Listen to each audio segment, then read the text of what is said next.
Hello students, welcome to the session of Social Science. Today we will be going to discuss a very important part of federalism and that is decentralization in India. अब इसको समझने के लिए एक छोटी सी कहानी है, उसको समझते हैं। कहानी ये है कि आप इमेजिन कीजिए अपने आप को कि आप एक लीडर हैं एक विलेज काउंसिल के। अब आप लीडर हैं तो कुछ जिम्मेदारियां भी होंगी। अब आपके पास पावर है to improve the life of people in your village, but क्या ये इतना आसान होगा?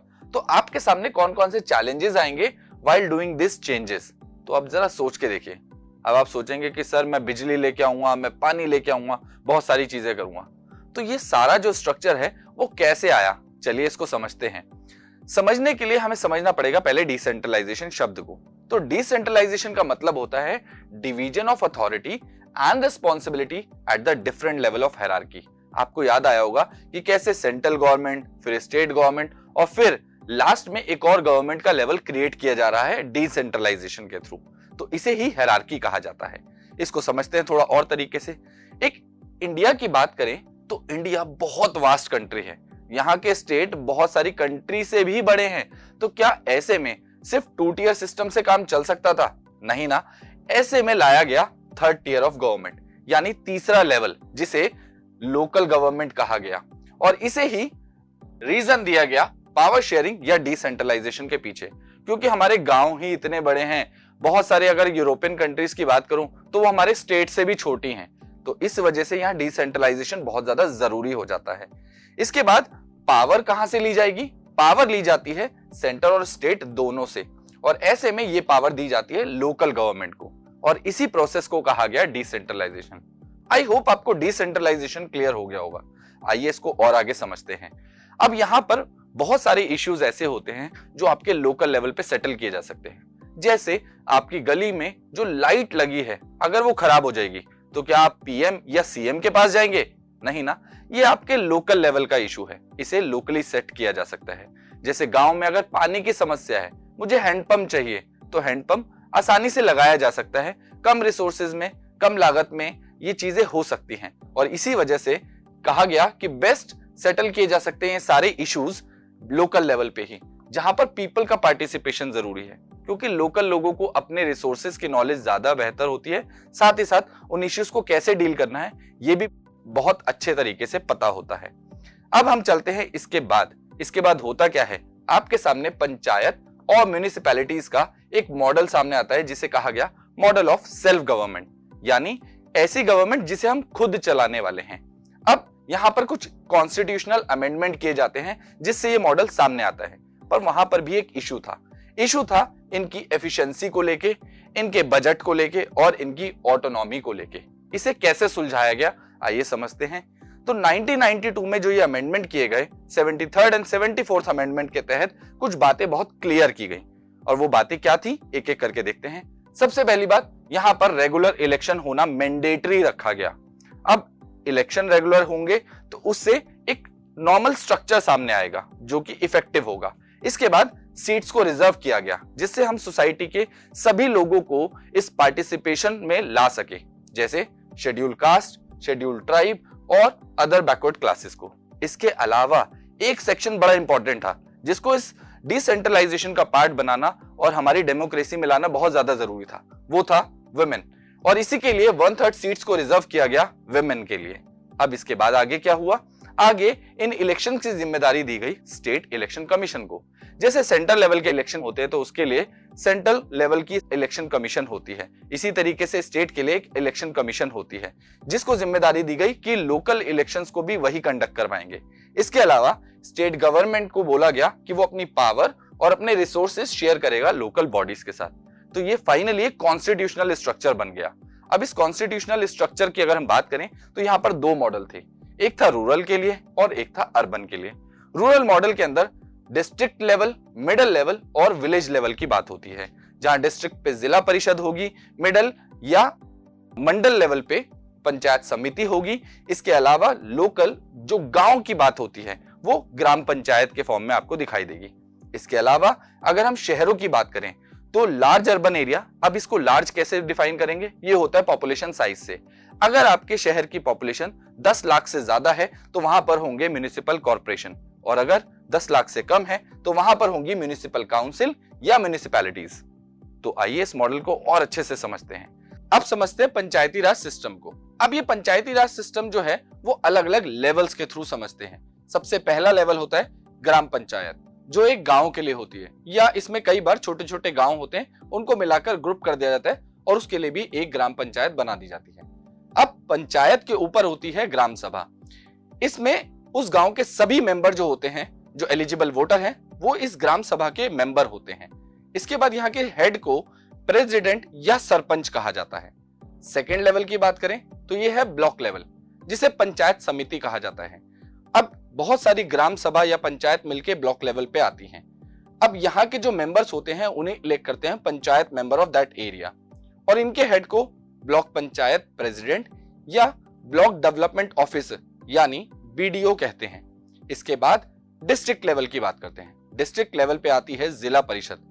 अब ये सारी डिस्ट्रिक्ट लेवल के ऊपर जो समिति होती है वो मिलाकर जिला परिषद बनाती है।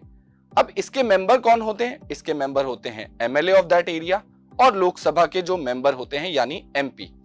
अब इनके हेड होते हैं जिला चेयरपर्सन। तो आइए आगे समझते हैं।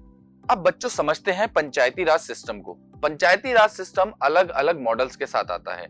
अब यहाँ पर आपके अलग अलग लेवल्स हैं। इन लेवल्स में सबसे पहले छोटा लेवल आता है ग्राम पंचायत, इसके बाद आता है ग्राम सभा, इसके बाद आता है पंचायत समिति या मंडल, और उसके बाद सबसे हाईएस्ट डिस्ट्रिक्ट लेवल पे आता है जिला परिषद। एक एक करके इन्हें डिटेल में समझते हैं। सबसे पहले हम बात करें ग्राम पंचायत की, तो हर विलेज की अपनी एक ग्राम पंचायत होती है, और कई बार विलेज बहुत छोटे होते हैं तो उन्हें ग्रुप कर दिया जाता है और उनके पास भी अपनी एक ग्राम पंचायत दे दी जाती है। अब इसके बाद क्या, ये एक council consist of several ward member है। यहाँ पर बहुत सारे वार्ड मेंबर हैं जिन्हें अक्सर लोग पंच कहते हैं। ये इलेक्टेड होते हैं। इसके बाद इनका जो हेड होता है उसे प्रेसिडेंट या आमतौर पे सरपंच कहा जाता है।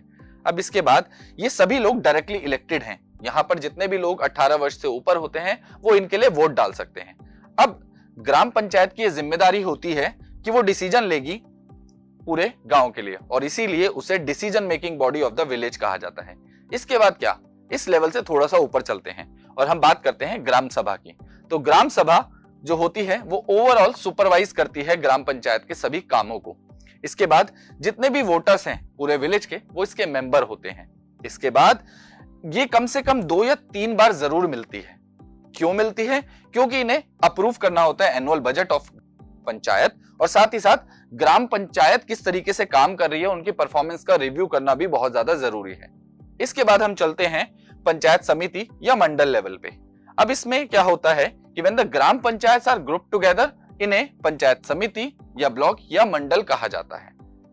इसमें जो मेंबर्स होते हैं पंचायत समिति के वो रिप्रेजेंटेटिव होते हैं and are elected by the panchayat member in that area.